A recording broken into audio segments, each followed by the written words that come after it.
विषय असा आहे की 40 कोटी निधी मंजुरीच्या संदर्भातली बातमी परवाच्या वर्तमानपत्रात होती. पुरवणी मागण्यामध्ये जळगाव जिल्ह्याला 400 कोटी रुपयाची मागणी मंजूर झालेली विकास कामांसाठी. जे सत्तेत आज राज्यामध्ये सत्ताधारी शिंदे गट असेल, अजितदादा गट असेल, भाजपा असेल, या सर्व आमदारांना 40-40 कोटी रुपये निधी वितरित करण्यात आलेला आहे. यामध्ये पक्षाच्या ज्या पॉलिसी ठरलेल्या आहे, यामुळे याचा श्रेय घेण्याचा किंवा यासाठी कुठलं व्यक्तिगत पाठपुरावा आमदारांनी केलेला नाही आणि त्याचं श्रेय घेण्याचाही त्यांनी प्रयत्न करू नये. उलटपक्षी माझं म्हणणं आहे की गौरव पाटील म्हणून जो व्यक्ती आहे, जो आमदाराच्या नावाने जळगाव शहरामध्ये मक्तेदारांना फोन करून पैसे मागत आहे. आज स्मशानभूमीमध्ये ज्यावेळेस सकाळी मला माहिती मिळाली की ही आकडेवारी 5% ते 13% गेलेली आहे.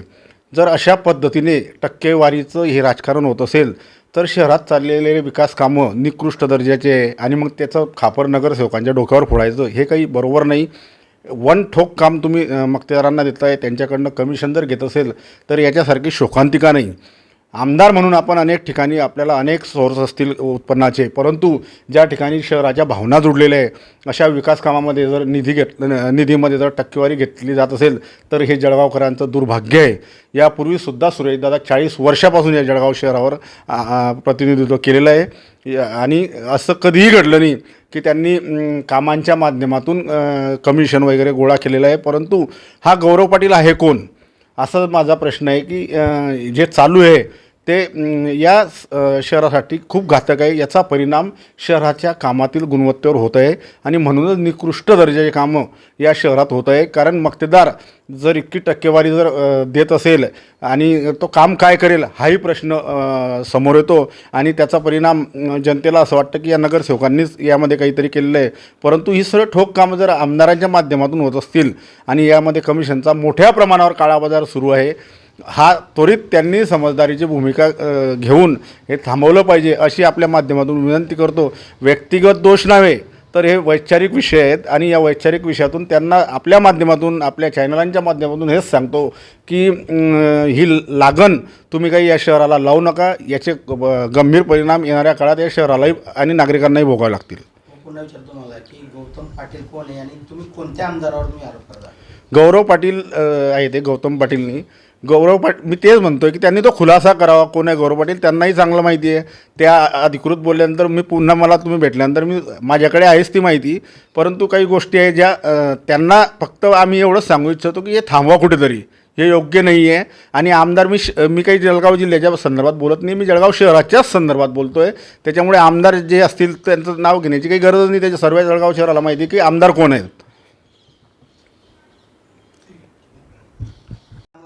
पाहणी करण्याची आवश्यकता आहे का? नक्कीच. मी तर म्हणतो उलट शासनाकडून थर्ड पार्टी ऑडिट स्पेशल केलं गेलं पाहिजे या सर्व कामांचं. कारण कामांची गुणवत्ता खूप खालावलेली आहे. कमिशनमुळे या कामांवर त्याचा परिणाम होतो आहे. अनेक आरोप होत आहेत की 4% अधिकारी पैसे मागताय, नेमकं काय? असं आहे, ज्यावेळेस आम्ही सत्तेत होतो त्यावेळेस आमच्यावर भारतीय जनता पार्टीचे लोक आरोप करायचे की यांचा प्रशासनावर कंट्रोल नाही.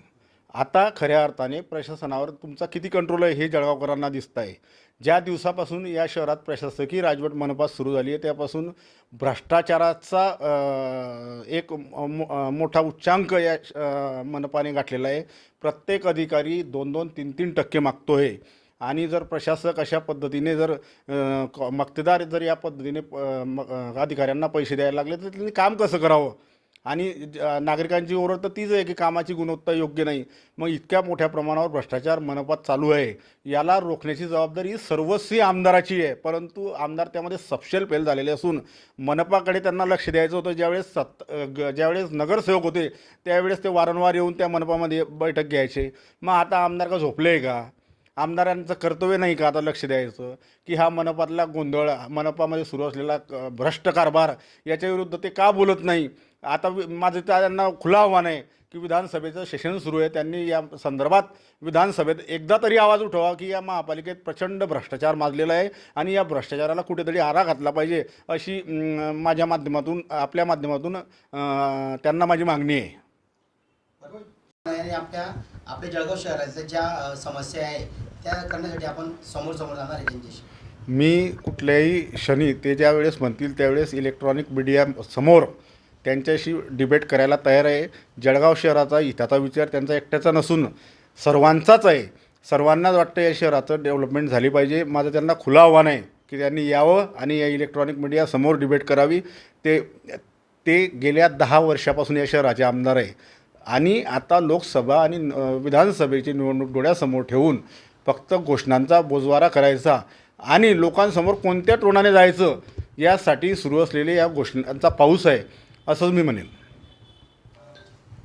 कोणाचाही त्या त्या प्रशासकावर कंट्रोल राहिलेला नाही. खरं तर हे काम आमदारांचं आहे आणि आमदारांनी स्वतः त्यामध्ये लक्ष घातलं पाहिजे होतं, परंतु ते त्यांचेच लोक ज्या पद्धतीने कमिशन गोळा करत फिरत आहे.